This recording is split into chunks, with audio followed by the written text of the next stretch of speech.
Welcome back to another Shadow comparison video. We've done one of these in the past for Crysis Remastered, but today we're going to be taking a look at Call of Duty Black Ops Cold War. So in these videos we take a look at the entry and highest Shadow tiers, which I'll throw up the specifications for here. The boost tier running 12 gigs of RAM, the GTX 1080 equivalent GPU, and a 3.6 GHz 4-core CPU, versus Shadow Infinite, which is running the behemoth, the Titan RTX equivalent GPU, whopping 32 gigs of RAM, and an overclocked 4 GHz 6-core processor. So we're going to start off with Shadow Boost, and I'm just going to jump into the settings quickly. Even on Boost here, what I've done is taken all of the texture qualities, model qualities, special effects, lighting, shadow, everything, and turned them up as high as possible. The only thing we won't be able to do on the Boost here, obviously the ray tracing settings for sun shadows, local shadows, ambient occlusion have to be disabled because it's a GTX 1080, not an RTX with ray tracing. But everything else is set to high. What we're going to do is run through the first mission on each of these tiers. And as you can see, we've got the FPS counter in the corner there.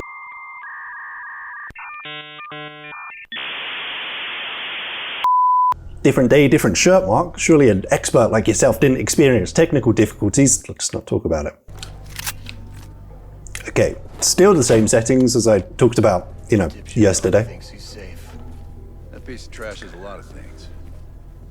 It's safe, ain't one. And so yeah, even the boost here is getting, you can pretty much rely on like a solid 60 FPS. We're bouncing kind of around there, just below, just above, averaging about 60 FPS. What's nice is even without the ray tracing stuff, if you look at like the puddles and stuff and the lighting, you still get all of these cool reflections, even though it's not technically ray tracing. Like the reflections of the van, I think it's pretty cool. Han's only bought us 15 minutes. We need to hit Kasim hard and fast. Let's go. Let's go 70, 60, yeah, about that. Is this unfair that it's like the 5th time I've played this mission? And I know where everyone's gonna be? Maybe. Go, go, go! There's Kasim! What's this? Somebody's gonna run out from the side here. And behind the door. Could have left that part out and I just would have looked so pro.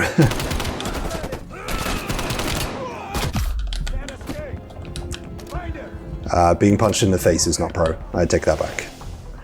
So you can tell out of the specs at the top there, the monitoring going on, that it is the CPU which is under the most load at this at these max settings, which isn't surprising. Kind of well-known thing across all of the Shadow tiers. The CPU is probably the weakest out of the specification. So, although it is under load, it's not enough to restrict the gameplay experience. It's not causing drop frames, anything like that. It's we're putting it to work, but it's working fine.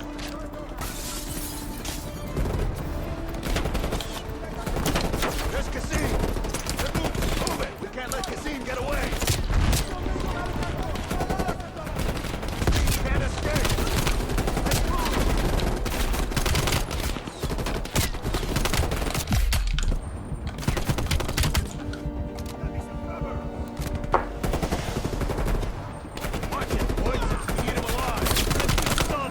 So I mentioned this in the live streams actually. I've gone with the controller for this. Usually any FPS game, I was always keyboard and mouse 100% of the time. But I'm actually finding this pretty accurate. Even did kind of okay multiplayer. I'm not ready to go pro, but it was pretty good.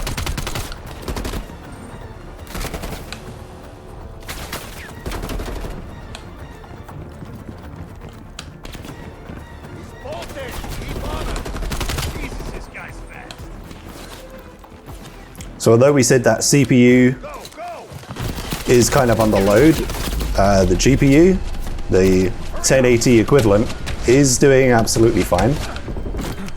Nowhere left to run, Kasim. We can work so hard. Nice. Cool. So we're going to do that same thing again. Obviously keeping it as even as possible, play the same level, but we're going to do it on the infinite tier with all of the max settings, but this time we're going to include some ray tracing. So over on the infinite tier, let's just head into the settings again just to show what we've got going on. It's the same as before, texture qualities, model qualities, all of these are set as high as possible. Ultra. Obviously the difference with this one, the ray tracing, we have 3 options for sun shadows, local shadows, and ambient occlusion, which are all set to ultra. Let's apply that and then see how we do this time around. So starting off, you can see that CPU load is a lot more calm on the infinite tier. Going to that 6 core and overclocked 4 gigahertz. It's still not the greatest in the world, obviously comparing to kind of like the new hardware that has just come out, but it is more than capable of running this. And obviously this is brand new 2020 game. Just shows that both of the tiers will be capable of handling games for probably another few years to come, to be honest. I may have to just do a side-by-side of the puddle for the 2 tiers here, just to see what the real difference is. Obviously we had some nice reflections in the other one. We just want to see what those puddles kind of look like side by side. We want to have another puddle gate on our hands. Yeah, the difference here, obviously in the FPS, you can see instead of dipping sort of below and above 60 frames per second, we are solidly above, more averaging the 70 frames per second.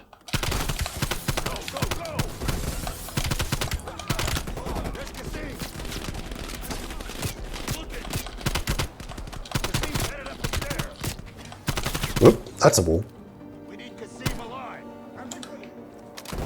Come on, Mark, you're better than this. You've done this 5 times before.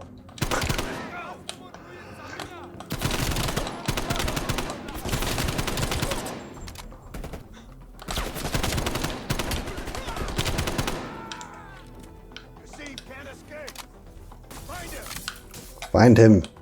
It's like I don't know where he's going.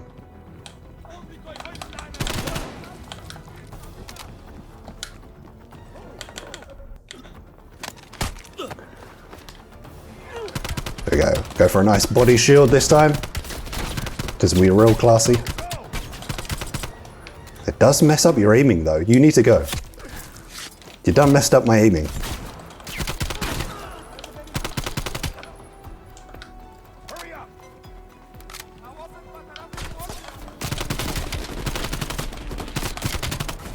Oh, I should not have run out there.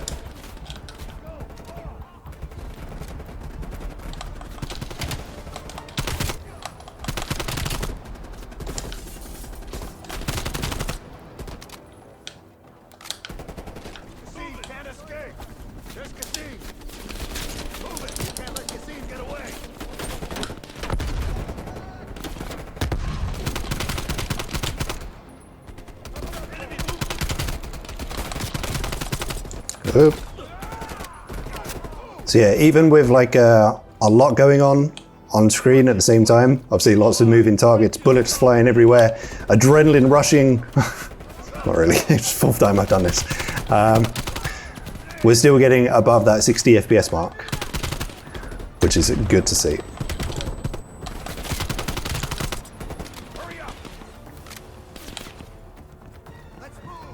I got him. Oh god. Hello? Why are you hiding? Jesus, this guy's fast.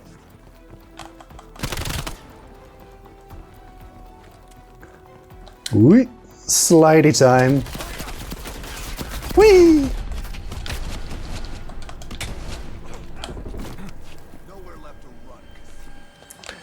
And for the 5th time, there is nowhere left to run. Let's just leave him hanging over the edge while we finish off this video. But that has been the comparison between the Shadow Boost and the Shadow Infinite tier, the entry tier, the max tier.